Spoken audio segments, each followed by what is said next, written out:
AAA College of Engineering and Technology, Sivakasi. Counseling code 4680. Edappadi அவர்கள் சொல்வது மிக வேடிக்கையாக இருக்கிறது. நீங்கள் யாரும் மறந்திருக்க மாட்டீர்கள். அவர் முதலமைச்சராக இருந்தபோதுதான் தமிழ்நாட்டிலே காவல்துறையினுடைய டிஜிபியாக இருந்த டி.கே. ராஜேந்திரன் அவர்களும் கமிஷனராக இருந்த ஜார்ஜ் மீதும் எடப்பாடியுடைய அமைச்சரவையில் இருந்த விஜயபாஸ்கர் மீதும் ரமணா மீதும் குட்கா வழக்கிலே அவர்கள்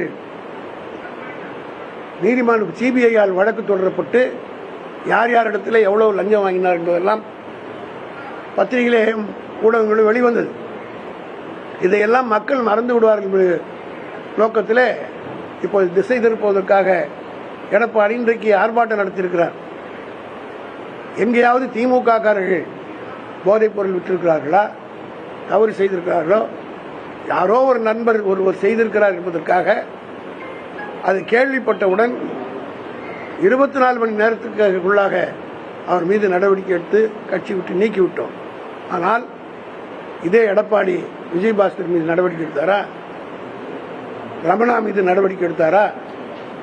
ஏன் பொள்ளாச்சியிலே பாலியல் பலாத்காரம் நடந்தது? எத்தனை பெண்கள் கற்பழிக்கப்பட்டார்கள்? எத்தனை பெண்கள் மானபங்கப்படுத்தப்பட்டு பிளாக்மெயில் செய்யப்பட்டார்கள்? இதையெல்லாம் வேடிக்கை பார்த்துக் கொண்டுதானே எடப்பாடி இருந்தார். அப்படி அவருடைய கட்சிக்காரர்கள் செய்ததே அவர் மீது அவர் நடவடிக்கை எடுத்தாரா? எங்கள் தலைவர் தளபதி அவர்கள் யார் தவறு செய்தாலும், எவ்வளவு பெரியவர் தவறு செய்தாலும், அவர்கள் எந்த கட்சியை சார்ந்தவர்களாக இருந்தாலும் தயவு தாட்சி என்று நடவடிக்கை எடுக்கிற ஒரு அரசாக திகழ்ந்து கொண்டிருக்கிறது. ஏன் இந்த கடலூர் தொகுதியுடைய எம்பி மீது கூட ஒரு வழக்கு வந்தது. அவரை காப்பாற்றினோமா, அவருக்காக வாதாடினோமா? அவரும் கைது செய்யப்பட்டு வழக்கை சந்தித்துக் கொண்டுதான் இருக்கிறார்.